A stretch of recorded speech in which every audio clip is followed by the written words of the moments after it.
BDR বিদ্রোহের বিস্ফোরক মামলার জামিন শুনানি আজ আদালত বসছে কেরানীগঞ্জে। এ নিয়ে আরও জানবো সহকর্মী রমিজ হোসেনের কাছ থেকে। রমিজ, আদালতের কার্যক্রম কি শুরু হয়েছে? কাকলি, কিছুক্ষণ আগে আসামিদেরকে এখানে হাজির করা হয়েছে। 50 জনের বেশি আসামি যারা কাশিমপুর কারাগারে ছিল, হাই সিকিউরিটি কারাগারে, সেখান থেকে তাদেরকে এখানে নিয়ে আসা হয়েছে এবং এখানে 350-র বেশি বা 400-র মতো আসামি এই যে কেন্দ্রীয় কারাগারটি সেখানে রয়েছেন। তবে এখন পর্যন্ত বিচার কাজ শুরু হয়নি। কিছুক্ষণ আগে যেহেতু আসামিদেরকে একটি প্রিজন ভ্যানে এখানে আসামিদেরকে নিয়ে আসা হয়েছে এবং বাকি আসামিদের হয়তো ধাপে ধাপে এখানে আনা হবে। নুডলস খান নাই তো নুডলসই খান নাই।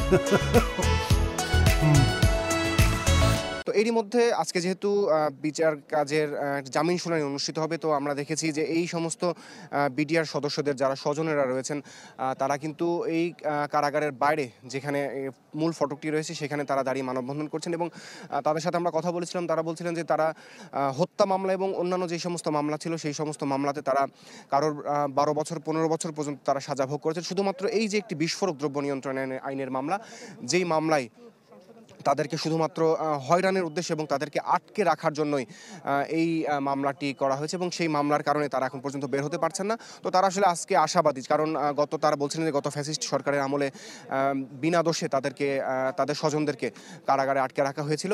তো এই যেই নতুন অন্তর্বর্তীকালীন সরকার এবং এই সরকারের প্রথম মেয়াদে প্রথম দিকে আসলে তারা চেয়েছিলেন যে হয়তো জামিন শুনানি অনুষ্ঠিত হবে, কিন্তু বেশ কয়েকটি কারণে এবং এর মধ্যে একটি আলিয়া মাদ্রাসা মাঠে যেদিন জামিন শুনানি অনুষ্ঠিত হওয়ার কথা ছিল সেদিন একটি অগ্নিকাণ্ডের ঘটনায় সেদিনও কিন্তু জামিন শুনানি অনুষ্ঠিত হয়নি। আজকে তারা আসলে আশাবাদী। তারা অনেকে বলছিলেন যে হয়তো আজকে তাদের স্বজনেরা, তাদের কারোর বাবা, কারোর ভাই, কারোর মামা, কারোর স্বামী এখানে আছেন, তারা প্রত্যাশা করছেন যে আজকে হয়তো তারা তাদেরকে সাথে নিয়েই আসলে বাড়ি ফিরতে পারবেন। তো আর এছাড়া আরেকটি তথ্য যদি বলি, এখানে আসামি পক্ষের যিনি আইনজীবী রয়েছেন তিনি এখানে আমাদের সাথে কথা বলেছিলেন। তিনি বলছিলেন যে তিনি একই কথা বলছিলেন যে শুধুমাত্র হয়রানির উদ্দেশ্যে এই মামলাটি করা হয়েছে।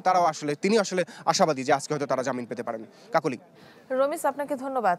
দর্শক, বিডিআর বিদ্রোহের বিস্ফোরক মামলার জামিন শুনানি আজ। কেরানীগঞ্জ থেকে আমাদের সহকর্মী রমিজ হোসেন জানাচ্ছিলেন বিস্তারিত।